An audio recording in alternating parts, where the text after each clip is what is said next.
Muy buenas tardes, bienvenidos de nuevo a Negocios Televisión, bienvenidos a las noticias del día, pendientes de la actualidad de las últimas horas, de lo que sucede en Oriente Medio, nuevos ataques también por parte de los hutíes, nuevos ataques por parte de Ucrania, ojo, el segundo ataque a la defensa nuclear de Rusia, mientras Vladimir Putin advierte a Europa y ojo, no solo eso, sino que además surgen informaciones de que Rusia va a movilizar a 300.000 soldados más. Enseguida les contamos todo esto, pero empezamos poniendo el foco en lo que está sucediendo en Oriente Medio. Les contamos que el asesor de seguridad nacional del primer ministro israelí, Benjamin Netanyahu, en concreto, Chachi Hanevi, ha dicho este miércoles que el ejército israelí controla ya el 75% de la zona de amortiguación en la frontera entre la franja de Gaza y Egipto. Dice que dentro de Gaza las FDI controlan ahora el 75% de la ruta a Filadelfia y que cree que con el tiempo van a tener el control de todo ello. Junto con los egipcios, dice, debemos garantizar que se impida el contrabando de armas, según apuntaba el propio Hanepi a la emisora nacional israelí Kan. También ha predicho que los combates en Gaza durarán al menos hasta finales de año, 7 meses más. Por su parte, el líder de la oposición israelí, Yair Lapid, ha confirmado este miércoles que mantuvo una reunión con el líder del partido de derecha Israel Beitenu, Avigdor Lieberman, y el presidente de Nueva Esperanza, Gideon Sa'ar, en la que acordaron implementar un plan de acción para reemplazar al gobierno liderado por el primer ministro Benjamin Netanyahu. La confirmación se produjo a través de una publicación en X en la que Lapid también pidió a otro alto funcionario de Netanyahu que dejara su cargo y se uniera al grupo de líderes de la oposición. Dice que esperan que el presidente del grupo estatal, Benny Gantz, dimita del gobierno y se una al foro para la sustitución del gobierno. Es lo que mencionaba en este caso el líder de la oposición, con más problemas para Benjamin Netanyahu. Precisamente en este contexto de problemas para Netanyahu, de ataques por parte de Israel, vamos a contarles una investigación que apunta a que el ataque del pasado domingo quizás tiene una explicación. ¿Qué tal, Borja? Cuéntanos, ¿qué está pasando en Israel? ¿Qué ha pasado en este ataque? Pues nada, que el ejército de Israel está investigando el incendio de un almacén de municiones de Hamas que costó la vida a más de 45 civiles el pasado martes. El accidente pudo producirse por un ataque llevado a cabo el domingo en la ciudad de Rafah, al sur de la franja de Gaza, que estaría situado cerca de un asentamiento de desplazados llamado Barakasat. El principal portavoz militar de Israel, el contraalmirante Daniel Hagari, argumentó que no estaban claras las causas del incendio que provocó la mortal explosión. Sin embargo, también añade que las municiones usadas eran demasiado pequeñas para provocar esta deflagración. Las fuerzas de defensa de Israel se defendieron alegando que el objetivo fue un complejo de Hamas situado a más de 1 kilómetro de distancia de la zona humanitaria, y además añaden que se tomaron las medidas necesarias para asegurar que no había ni mujeres ni niños por la zona. Pues pendientes, Borja, de estos nuevos ataques por parte de Israel. Ayer, por cierto, tuvo lugar otro ataque que acabó con la vida de una veintena de personas. Nosotros vamos a poner el foco también en la medida que está tomando el presidente brasileño Luiz Inácio da Silva. Ha hecho oficial este miércoles la salida del hasta ahora embajador en Israel, Frederico Meyer, al nominarle como representante del país en la conferencia de desarme de Ginebra. La nominación de Meyer para representar a Brasil en este foro en Suiza ha sido publicada este miércoles en el Diario Oficial de la Unión e implica de facto que la representación diplomática la va a ostentar el actual encargado de negocios, Fabio Moreira Farías, degradando por tanto el nivel de las relaciones, según está informando G1. Meyer se encontraba fuera de Israel desde que fue llamada a consultas a finales de febrero en medio de la crisis diplomática surgida tras las críticas del presidente Luiz Inácio Lula da Silva a la cruenta ofensiva del ejército israelí sobre la franja de Gaza. Miramos también al alto representante de Asuntos Exteriores de la Unión Europea, Josep Borrell, ha señalado este miércoles que la guerra en Gaza se trata de la mayor cuestión ética para la Unión Europea y una crisis que pone a prueba el orden internacional basado en reglas. Dice Borrell que la guerra en Ucrania es una amenaza existencial importante y que la guerra en Gaza es la mayor cuestión ética. Es lo que asegura el jefe de la diplomacia europea en su intervención en el Foro Suma, en ocasión en la que se da cita al sector de la defensa en Bruselas. Repasando las principales amenazas a la seguridad europea, Borrell ha calificado de horror la situación en Gaza después de la ofensiva de 8 meses del ejército israelí en respuesta al ataque de Hamas del pasado 7 de octubre. Dice Borrell que lo que vemos en Gaza es ciertamente un horror. Apunta que lo ha dicho muchas veces y que un horror no puede justificar a otro, apuntando a la referencia a la respuesta israelí a Hamas. Pendientes también del Mar Rojo, les contamos que los hutíes cuentan con misiles de origen iraní, es lo que informa este miércoles la agencia Tasnim, vinculada con la Guardia Revolucionaria, que cuenta con un potente armamento balístico. Dice que el conocimiento de Irán para producir misiles preparados para ser lanzados en el mar está ahora a disposición de las fuerzas militares de Yemen, es lo que apunta Tasnim. Este medio explicó que el misil yemení Mujid está basado en el proyectil iraní Qader, que tiene un alcance de hasta 2.000 kilómetros. Dice que el misil, que ha sido capaz de mantener a los estadounidenses alejados de las costas de Irán, se ha convertido en un arma que puede desafiar los intereses de Estados Unidos y su principal aliado en la región, refiriéndose en este caso a Israel. Los hutíes han reivindicado decenas de ataques con misiles y drones desde mediados de noviembre contra buques mercantes que transitan en el Mar Rojo y el Mar Arábigo, a los que acusan de ser israelíes o vinculados con Israel en respuesta a los ataques de ese país en Gaza. Precisamente miramos a ataques por parte de los hutíes, y es que este miércoles han atribuido la responsabilidad de atacar 6 buques en el Mar Rojo, el Mar Arábigo y el Mar Mediterráneo. Los barcos atacados incluyen el portacontenedores Lax, con bandera de las Islas Marshall, el Morea y el Sealadi. El Mar Rojo, en el barco estadounidense, además, Alba y Maes Hartford en el Mar Arábigo y el barco Minerva Antonia en el Mar Mediterráneo. Dice que todos los barcos mencionados fueron atacados por violar la decisión de prohibir el acceso a los puertos de la Palestina ocupada, es lo que añaden en un comunicado.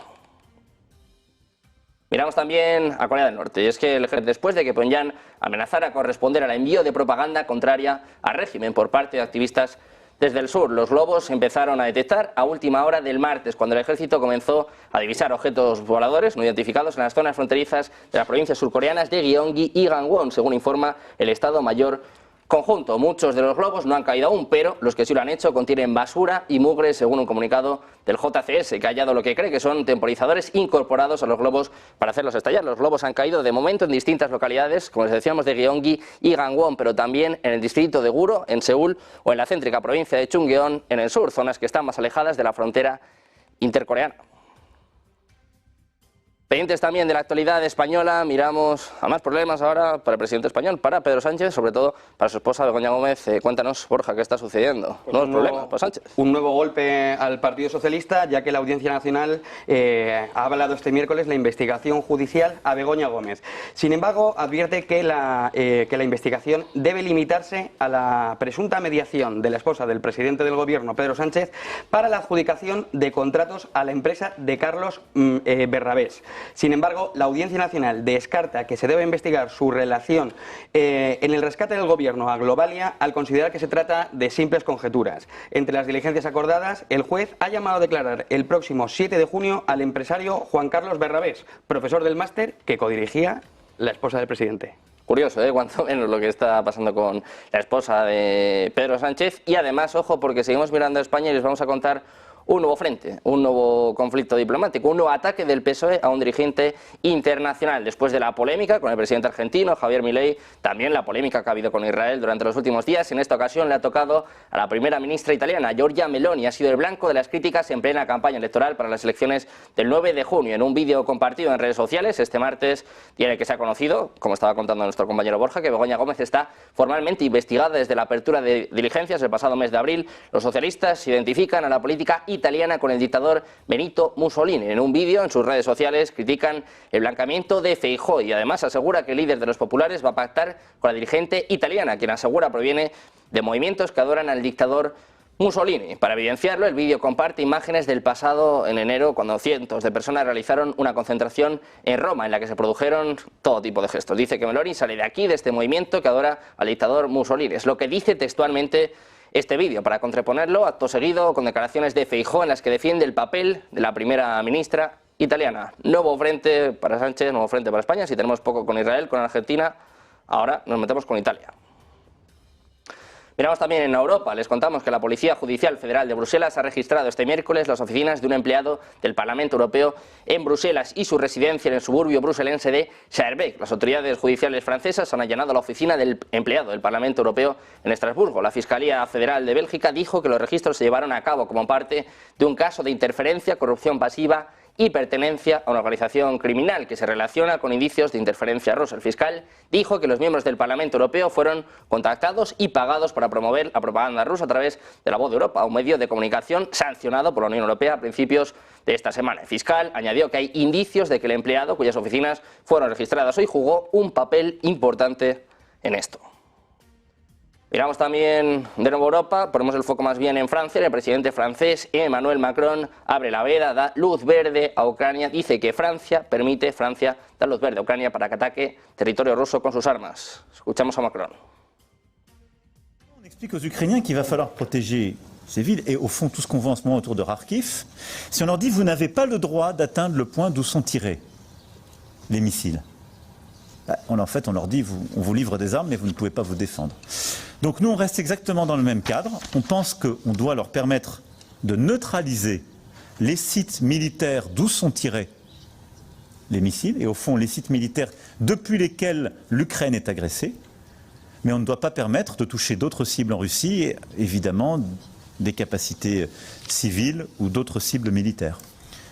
Quand c'est depuis des cibles identifiées en Russie que l'Ukraine est agressée, eh bien je pense qu'on doit pouvoir leur permettre de le faire si on veut véritablement retenir notre objectif. Et je crois pouvoir dire que factuellement nous ne sommes pas escalatoires en faisant cela, puisque c'est la... También hablaba sobre esto en las últimas horas el alto diplomático europeo Josep Borrell. Dice que es justo que Ucrania ataque territorio ruso con nuestras armas. Escuchamos. Pueden atacar Ucrania desde su territorio considerando que no va a haber una réplica o un ataque a las instalaciones y los lugares desde donde atacan a Ucrania. Desde luego es la ventaja. Es como un santuario. Yo te ataco, pero no me puedes atacar a mí. Por lo menos no en esas ubicaciones desde donde yo te ataco. Y es comprensible que los ucranianos querrían estar en disposición de hacerlo.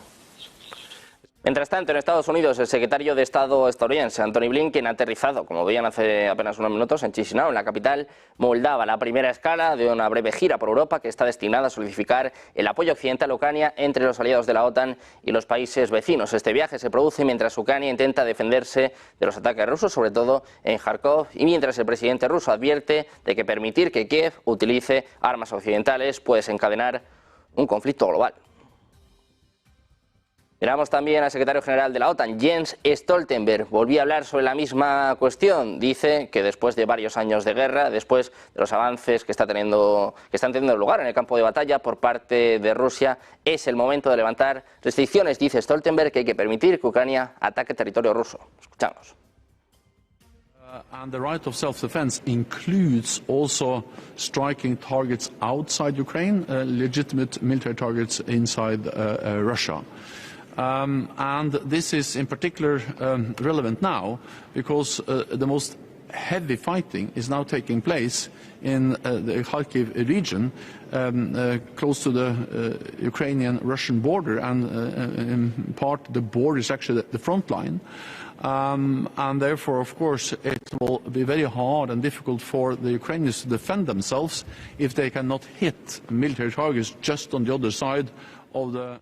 Precisamente mirando a la OTAN, vamos a contarles lo que piensa Estados Unidos, lo que piensa Rusia más bien, que dice que Estados Unidos utiliza la OTAN como vehículo para mantener a Europa bajo su control. Es lo que apunta hoy el ministro de Asuntos Exteriores ruso, Sergei Lavrov, en una reunión con los jefes de embajadas extranjeras sobre el acuerdo con Ucrania. En este sentido, dice Lavrov, que ahora podemos decir con confianza que el deseo irresistible de Estados Unidos de retener el control de Europa a través de la OTAN fue la razón para preservar esta alianza. Dice que esto incluye a Alemania, que todavía alberga docenas de bases militares estadounidenses que están ahí para asegurar que los alemanes caigan en su poder, sobre todo en la línea con Washington. Según Lavrov, esto también mantiene a los alemanes en silencio acerca de que Estados Unidos esté socavando los oleoductos Nord Stream solo para eliminar a un competidor en el mercado energético europeo. Añade que están dispuestos a pagar por el gas licuado estadounidense el doble de lo que pagaban por el suministro de gas ruso a través del gasoducto. Dice por último Lavrov que Estados Unidos necesita la OTAN, sobre todo para subyugar a Europa.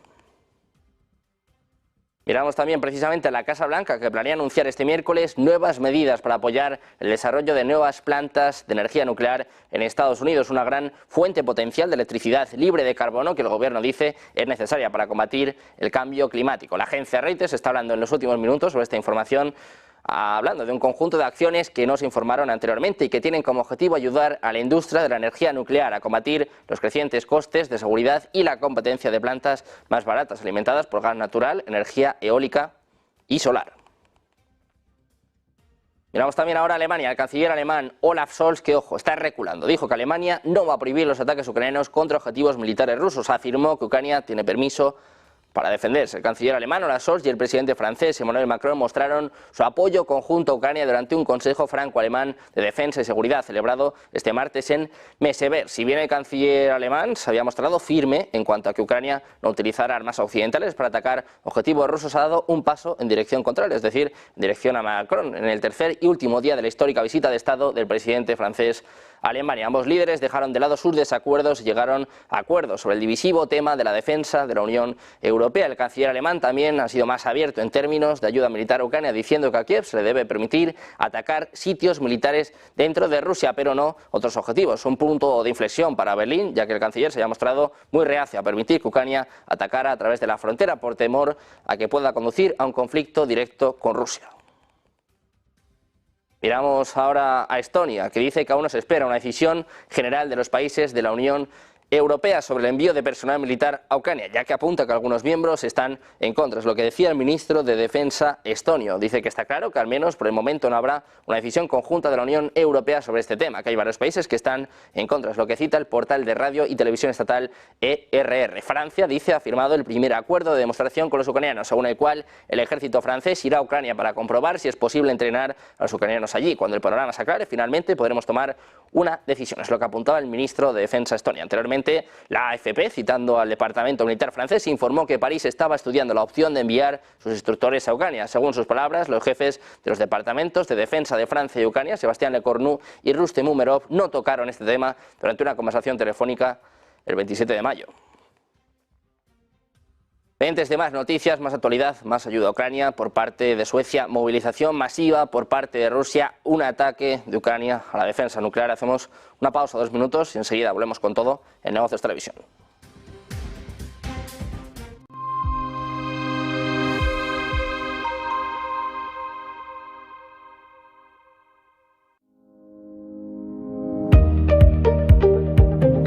Algo que a menudo la gente no da la suficiente importancia es el mercado de divisas. Y es que los cruces de divisas, que es así como se llama cuando se compara una divisa con otra, se cruzan y obtenemos un valor determinado, un valor numérico. Pero a menudo no se le da la importancia suficiente. Cuando yo me compro una camisa, probablemente haya sido diseñada, pues no lo sé, en Italia o en Francia o en cualquier sitio, ese diseño habrá sido manufacturado, vamos a decir, en China, como una de las grandes fábricas del mundo, y de ahí ya hay un cambio de divisa del euro al yuan.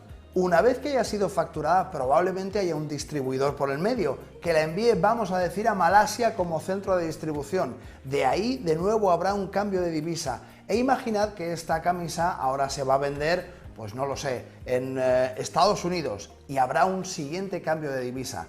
Todos esos pasos que vamos sufriendo, al fin y al cabo, conforman el mercado Forex, el mercado Foreigner Exchange, que es el mercado de cambio de divisas, donde no solamente se altera mediante la oferta y la demanda de inversores que entran al mercado, sino también en el comercio diario que tenemos dentro del mundo entero.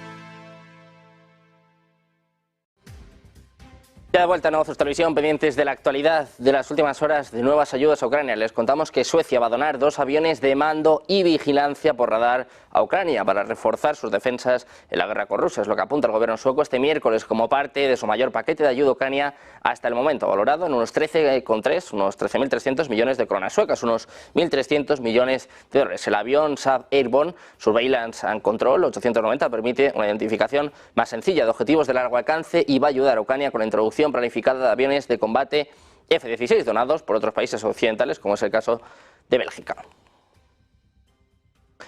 Hablamos también de Polonia. Las autoridades polacas han abierto este miércoles la puerta a que las armas entregadas a Ucrania sean utilizadas contra objetivos situados en Rusia y han confirmado que no existen restricciones de este tipo en relación con el suministro de este armamento. En este sentido, Es lo que está confirmando en las últimas horas el viceministro de Defensa del país, Zechary Tomczyk, ha señalado que el gobierno no limita el uso que Ucrania dé a las armas suministradas por Varsovia, unas palabras que llegan pocos días después de que el alto representante de la Unión Europea para la Política Exterior, Josep Borrell, señalara que atacar objetivos en Rusia no es contradictorio con el derecho de guerra.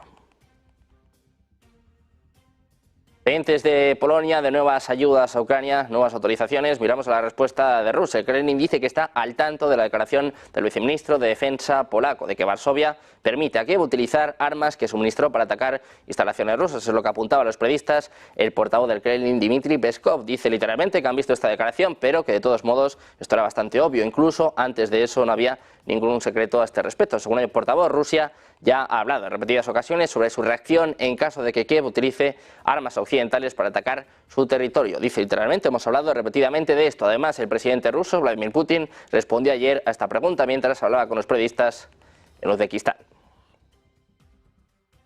También miramos a Reino Unido. Los servicios de inteligencia británicos han afirmado este miércoles que Rusia habría cancelado por segundo año consecutivo los Juegos Internacionales del Ejército para evitar críticas en torno al evento por poder ser considerado frívolo en el marco del conflicto en Ucrania. Dice que los medios rusos informaron la semana pasada de que los Juegos Internacionales del Ejército no tendrán lugar en 2024, si bien el Ministerio de Defensa de Rusia no se ha pronunciado oficialmente. Antes de recordar que el evento también fue cancelado en 2023. Dicen que es probable que Rusia haya cancelado los Juegos para evitar críticas en torno al evento por ser una actividad trivial en tiempos de guerra que desvía los esfuerzos militares en la guerra de Ucrania y para evitar una participación reducida por parte de otros países.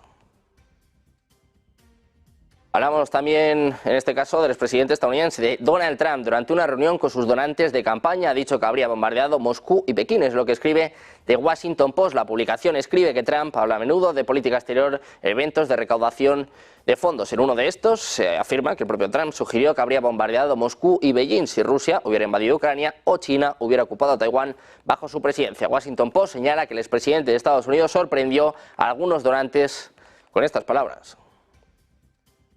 También sorprendido se halla el presidente ruso, Vladimir Putin. Está respondiendo a las amenazas por parte de Europa y está advirtiendo, en concreto, está poniendo sobre la mesa nuevas advertencias a la OTAN, sobre todo a los países europeos de la alianza, que deben tener cuidado a la hora de hablar o tomar decisiones sobre los ataques a Rusia. Advertencia de Putin después de la petición de Zelensky de utilizar armas occidentales para atacar en territorio ruso. Putin ha vuelto a advertir de que están jugando con fuego al proponer que Ucrania utilice estas armas para atacar el interior de Rusia y que podría desencadenar un conflicto mundial. Ha vuelto a insistir en que la escalada constante puede acarrear graves consecuencias y se preguntaba en torno a cuál sería la actitud de Washington si estas consecuencias se producen en Europa. Escuchamos a Vladimir Putin, advierte de esta forma Europa.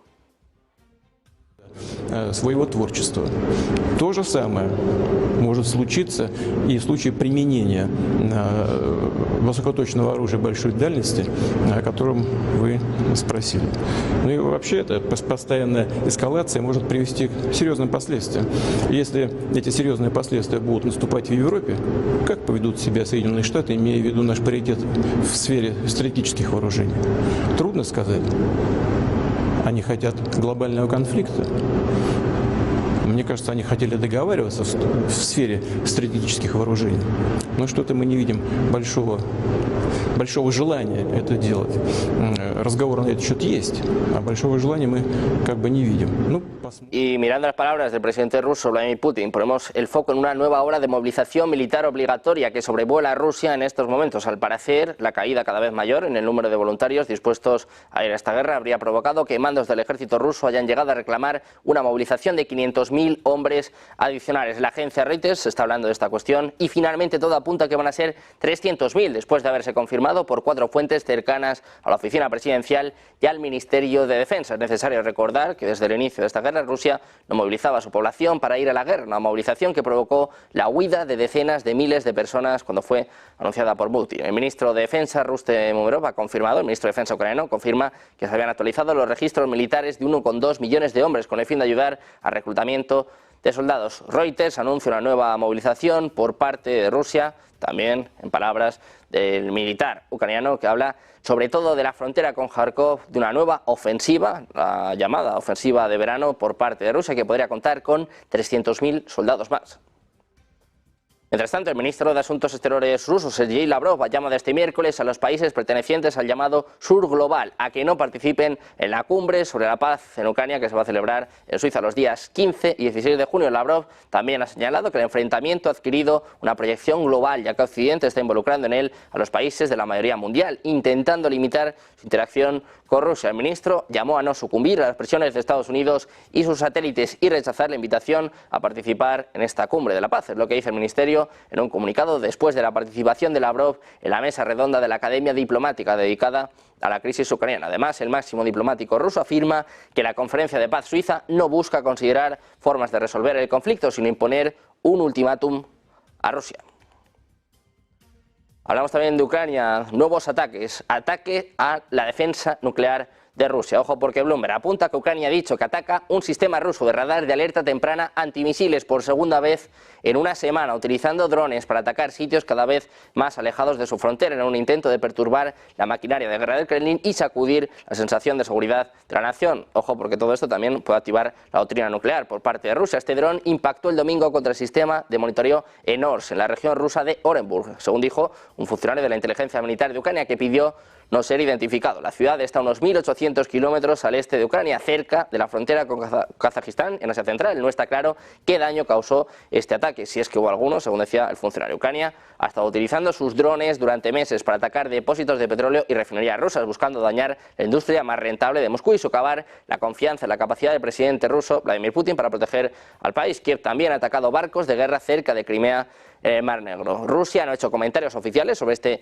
incidente, tanto en Ors como el ataque a un radar similar que tuvo lugar el pasado jueves en Armavir, en la región de Krasnodar. El incidente más reciente es que un dron cayó cerca de Ors sin dañar instalaciones civiles ni causar víctimas, según informaba este lunes la agencia estatal de noticias rusa TASS. Una estación de radar de alerta temprana está ubicada cerca del lugar donde supuestamente cayó este dron, según apuntaba el blog militar Rivar, que tiene 1,2 millones de suscriptores en Telegram, citando a un funcionario del gobierno regional no identificado. Ayer les contábamos ataques a la defensa nuclear rusa por parte de Ucrania. Se produce un nuevo ataque, un segundo ataque, según están informando tanto Bloomberg como Reuters. Mientras tanto, el ejército ucraniano asegura que ha conseguido limitar los avances rusos en la zona de la nueva ofensiva en la región de Kharkov. Las fuerzas rusas pasaron a la defensa activa en la zona más próxima a la capital regional, cerca del pueblo de Lviv, y han perdido algunas posiciones en Bochansk Este, donde continúan los combates callejeros. Es lo que escribe al menos el analista militar Konstantin Masovets para el grupo Resistencia Informativa. Dice que la situación en el oblast de Kharkov es estable. Los rusos, dice, no pueden atravesar nuestras posiciones. Es lo que confirma EFE desde la región atacada Oles Maliarevich, el subcomandante del batallón de drones de asalto Aquiles del ejército ucraniano. Mientras tanto, dice, mantenemos nuestras posiciones. Sobre nosotros vuelan todo tipo de armas, tanto contra posiciones ucranianas como contra habitantes pacíficos. Es lo que subraya el propio Maliarevich. Miramos también a Bielorrusia. Les contamos que el presidente bielorruso, Alexander Lukashenko, ha promulgado una ley que suspende la aplicación del Tratado sobre las Fuerzas Armadas Convencionales en Europa en el país. Dice literalmente el texto: suspéndase la aplicación del Tratado sobre las Fuerzas Armadas Convencionales en Europa, constituido el 19 de noviembre de 1990. La medida fue aprobada por el Parlamento bielorruso el pasado 17 de abril, después de que varios países miembros de la OTAN suspendieran el FACE, el acuerdo considerado piedra angular de la arquitectura de la seguridad europea y que limitaba la cantidad de tanques, vehículos acorazados, aviones de combate, helicópteros y artillería pesada de las naciones signatarias. Su gobierno ha firmado un acuerdo con Bielorrusia para ayudar a construir la segunda planta nuclear de Hungría. Es lo que apunta el ministro de Asuntos Exteriores húngaro, Péter Szijjártó, en un comunicado en Minsk este miércoles. El reactor PAC-2 de Hungría está siendo construido por la empresa rusa Rosatom desde 2014. Está construyendo además dos reactores con una capacidad de 1,2 gigavatios, cada uno en el PAC-2 en el centro de Hungría. Dicen que es una noticia de gran importancia el acuerdo firmado sobre cooperación en materia de energía nuclear, que permite aprovechar experiencias adquiridas aquí por Bielorrusia en la construcción de reactores con una tecnología militar. Eso que apuntaba el propio Szijjártó, sin apuntar a más detalles. Miramos también a la actualidad española, ponemos el foco en empresas españolas, ponemos el foco ahora mismo en Iberdrola. La última hora pasa en estos momentos por un ciberataque que habría dañado hasta 600.000 clientes. Se han filtrado datos de clientes como por ejemplo nombres, apellidos y DNI. La compañía insiste, eso sí, nos ha remarcado en exclusiva en Negocios Televisión que ya ha subsanado este problema. Como les contamos, varios medios hablan de que Iberdrola ha sufrido un ciberataque en el que además se han robado datos de 600.000 clientes. Este tuvo lugar entre el 5 y el 7 de mayo. Los actores tuvieron acceso, como les decimos, al nombre, DNI y datos de contacto de los afectados, según ha informado el grupo en un correo electrónico enviado a sus clientes. Han denunciado a la Agencia Española de Protección de Datos en un comunicado en el que dicen: tan pronto como detectamos el ataque lo neutralizamos y activamos medidas de refuerzo para evitar su repetición. Iberdrola también recoge en este mail medidas de prevención para que sus clientes no sufran robos de información delicada. Entre ellas recoge, por ejemplo, no proporcionar el número de la cuenta, datos de tarjeta, de pago o claves de acceso a servicios por correo electrónico. Dice, además remarca que ni Iberdrola ni ninguna empresa del grupo va a solicitar estos medios, va a solicitar estos datos. Después del ciberataque que tuvo lugar en las últimas horas, también en la Telefónica, con datos de 120.000 clientes revelados, Iberdrola sufre un ciberataque de hasta 600.000 contactos. Pendientes de esto, terminamos también mirando a la OTAN, mirando a Estados Unidos. A la embajadora estadounidense ante la OTAN, Julian Smith, ha confirmado este miércoles en que el acuerdo sobre el sucesor actual del secretario actual de la OTAN, hablamos de Jens Stoltenberg, quieren que esté listo de cara a la cumbre que los líderes aliados celebran del 9 al 11 de julio en Washington. Dice Estados Unidos que su objetivo es tenerlo todo listo para la cumbre de Washington, es lo que asegura en un encuentro virtual con la prensa con ocasión de la reunión informal de ministros de Exteriores de la OTAN que se celebra el jueves y el viernes en Praga. Ha explicado que los aliados siguen debatiendo sobre los dos únicos candidatos a este puesto, el primer ministro saliente de Países Bajos, Mark Rutte, y el presidente de Rumanía, Klaus Iohannis. Todo parecía decantado para Rutte, pero Hungría sigue negándose a que este sea el secretario general de la OTAN. Dice Estados Unidos que, como bien es sabido, Mark Rutte cuenta con fuerte apoyo, pero no todos están dispuestos a aprobar su candidatura. Así que dice, nos esperan más discusiones en ese frente. Es lo que ha comentado la embajadora, cuyo país respalda fuertemente su nombramiento. Pendientes de relevo del hombre que ven en sus pantallas, de relevo para Jens Stoltenberg. Mark Rutte es el favorito, pero Hungría no pasa por el aro. Pendientes de toda la actualidad de las últimas horas, también como siempre de traerles todo el análisis. Hacemos una pausa, nada, un par de minutos y enseguida estamos de vuelta con los expertos en Negocios Televisión.